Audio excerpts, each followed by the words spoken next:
Hi, I have a great news for you all. வர்ற Saturday the 12th of July நம்முடைய சர்ச்சில் ஒரு youth camp நம்ம arrange பண்ணியிருக்கோம். நம்ம மத்தியில் இவாஞ்சலிஸ்ட் ஜீவா அவர்கள், உங்கள் எல்லாருக்கும் அவங்கள தெரியும். உம்மை ஆராதிப்பேன் நாட்கள் முடியும் வரை அந்த பாடலை எழுதினதான அந்த ஜீவா அண்ணன் நம்முடைய மத்தியில் கர்த்தருடைய வார்த்தையை கொண்டு வர இருக்கிறார்கள். விசேஷித்த ஆராதனை நடத்த இருக்கிறார்கள். அது போக இன்னும் பல்வேறு காரியங்கள் உங்களுக்காக திட்டமிடப்பட்டு இருக்கிறது. ஆகவே தவறாமல் கடந்து வாருங்கள். உங்களுடைய நண்பர்களையும் அழைத்து வாருங்கள்.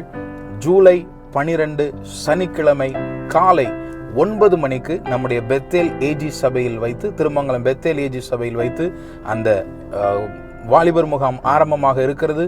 ஆகவே கடந்து வாருங்கள். மதிய உணவு நமக்காக ஒழுங்கு செய்யப்பட்டு இருக்கிறது. நண்பர்களையும் அழைத்து வாருங்கள். Great time is waiting for you. See you there. Amen.